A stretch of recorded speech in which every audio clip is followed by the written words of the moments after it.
Welcome to learning with Mutahir. आज हम ICom part 1 और बी.कॉम पार्ट 1 के chapter number 1 lecture number 3 start करने जा रहे हैं। अगर आप इस चैनल पे नए हैं तो चैनल को सब्सक्राइब करें और बेल आइकॉन को प्रेस कर लें ताकि आपको हर आने वाली नई वीडियो का नोटिफिकेशन मिलता रहे।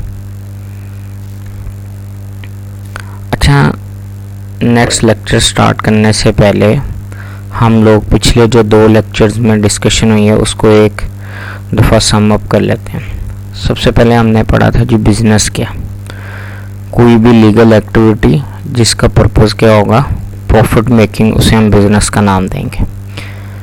फिर हमने बिज़नेस की टाइप्स पढ़ी थी, उसमें हमने पढ़ा था कुछ बिज़नेस ऐसे होते हैं जिसमें एक आदमी होता है उसे सोल पार्टनरशिप का नाम देते हैं, जिसमें एक से ज़्यादा हो, मैक्सिमम 20 हो पार्टनरशिप, और जिसमें अनलिमिटेड मेंबर्स होते हैं जॉइंट स्टॉक कंपनी। ये बिज़नेस की टाइप्स थी अकॉर्डिंग टू द पर्सन या ओनरशिप। फिर थर्ड हमने पढ़ा था इसी बिज़नेस टाइप्स के अंदर ही सोल पार्टनरशिप, पार्टनरशिप और joint stock company according to the person है। फिर अकॉर्डिंग टू द ऑपरेशन या नेचर, कुछ बिज़नेस ऐसे होते हैं जो चीज़ें बना के सेल करते हैं, रॉ मटेरियल को कन्वर्ट करते हैं फिनिश गुड्स में, वो मैन्युफैक्चरिंग बिजनेस होता है। कुछ ऐसे बिजनेस होते हैं जो परचेज करते हैं फिर सेल करते हैं, वो ट्रेडिंग बिजनेस होता है। कुछ बिजनेस ऐसे होते हैं जो सर्विसेज प्रोवाइड करते हैं, जैसे डॉक्टर है, लॉयर्स हैं, टीचर्स हैं, वो सर्विसेज बिजनेस प्रोवाइड करते हैं, कोई प्रोडक्ट नहीं सेल करते हैं। ऐसे बिजनेस को हम सर्विसेज बिजनेस का नाम देते हैं। ये तीनों types according to the operation या नेचर थे। थर्ड फिर हमने अकाउंटिंग की डेफिनेशन पढ़ी, उसके अंदर हमने पढ़ा कि जी फर्स्ट ऑफ ऑल रिकॉर्डिंग होती है, फिर क्लासिफिकेशन होती है, फिर समराइजिंग होती है, फिर हम रिजल्ट्स मालूम करते हैं थ्रू फाइनेंशियल स्टेटमेंट।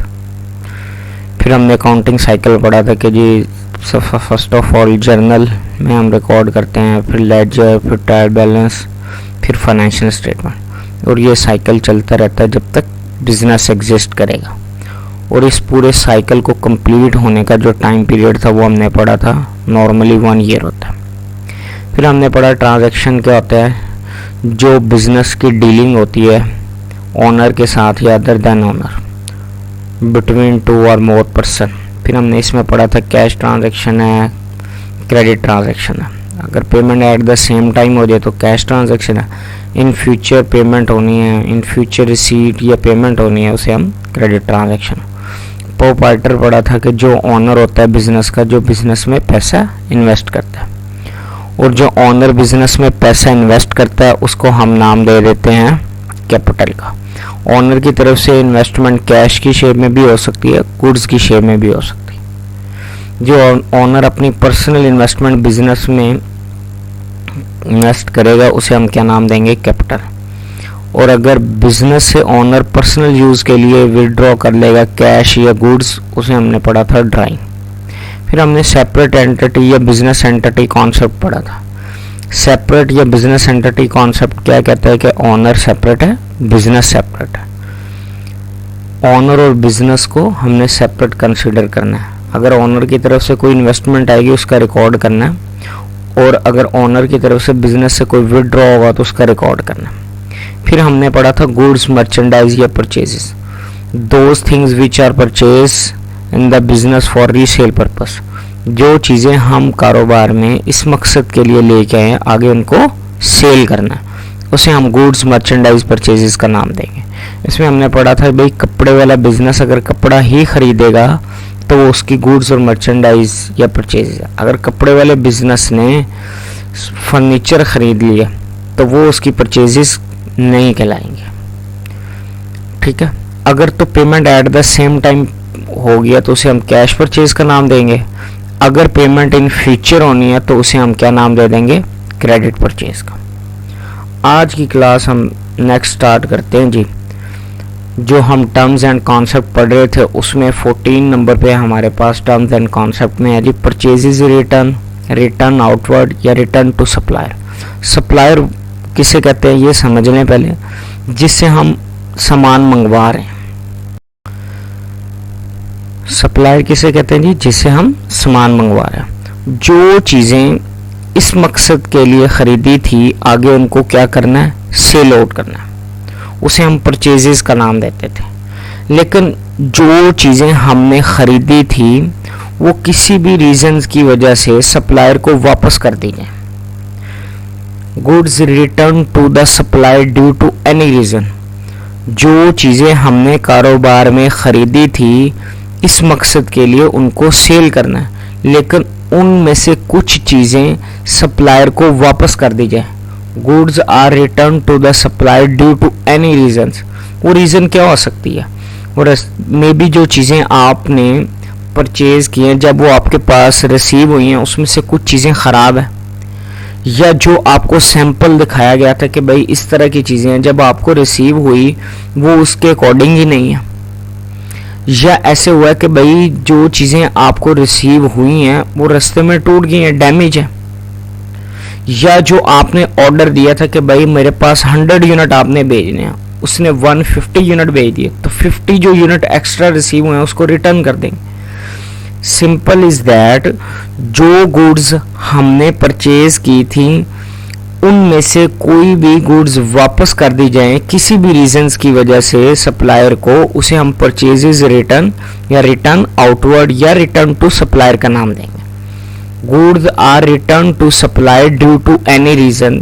डिफेक्टिव हो गई हैं, ख़राब हो गई हैं, ख़राब चीज़ें आई हैं, या जो आपको सैंपल दिखाया था उसके अकॉर्डिंग नहीं है, या आपके पास जब वो चीज़ें आई वो टूट गई थी, ख़राब हो गई थी, डैमेज थी, या जो आपने ऑर्डर दिया था उससे ज़्यादा। तो वो चीज़ें जो आप सप्लायर को वापस कर दोगे उसे हम क्या नाम दे देंगे? परचेजेज रिटर्न, रिटर्न आउटवर्ड या रिटर्न टू सप्लायर। नेक्स्ट आपके पास है जी, जो चीज़ें हम खरीद रहे हैं। सपोज दैट हमने चीज़ें खरीदी किसी भी पार्टी के साथ, उस पार्टी को हमने फ्यूचर में पेमेंट करनी है। मैं कहता हूँ कि गुड्स परचेज्ड फ्रॉम अली। भाई गुड्स आपने परचेज किए हैं किससे? अली से। अब अली को फ्यूचर में हमने पेमेंट करनी है। बिजनेस ने जिस पार्टी से क्रेडिट पे, उधार पे चीज़ें ली हैं उनको जो वापस करनी है, जिस पर्सन को वापस करनी है उसको क्या नाम देंगे अकाउंटिंग में? क्रेडिटर या अकाउंट पेएबल। वो लोग जिनसे कारोबार ने क्रेडिट पे चीज़ें परचेज की हैं उसे हम क्या नाम देंगे? क्रेडिटर या अकाउंट पेएबल। वो लोग जिनसे हमने उधार पे चीजें खरीदी और उनको वापस करना है। जैसे यहाँ पे एग्जांपल लिखी हुई है, मुताहिर गुड्स परचेज फ्रॉम नजफ। अब नजफ को पेमेंट करनी है तो मुताहिर ने अपनी बुक में नाम दे देना नजफ को क्या? क्रेडिटर या अकाउंट्स पेएबल का। सेम एल्स इस तरह एक और एग्जांपल मेंशन किया, मुताहिर गुड्स परचेज फ्रॉम रजा। मुताहिर ने गुड्स परचेज की है किससे? रजा से। तो अब रजा को पेमेंट करनी है तो रजा को क्या नाम देंगे? क्रेडिटर या अकाउंट्स पेएबल। इजी वर्डिंग में ये समझ लो, वो लोग जिनको बिजनेस ने पैसे वापस करने, वो लोग जिनसे कारोबार ने लोन लिया है, या वो लोग जो बिजनेस को उधार देते हैं उसे हम क्या नाम दे देते हैं? क्रेडिटर या अकाउंट्स पेएबल। अगेन रिपीट कर लेते हैं जी, वो लोग जिनसे कारोबार ने उधार पे चीजें खरीदी हैं उनको फ्यूचर में पेमेंट करनी है, उनको हम क्या नाम दे देंगे अपनी अकाउंटिंग बुक में? क्रेडिटर या अकाउंट्स पेएबल। आज की क्लास में यहां तक ही हम डिस्कस करेंगे। सिर्फ 2 टर्म्स हमने पढ़ी हैं, परचेजेस रिटर्न, रिटर्न आउटवर्ड।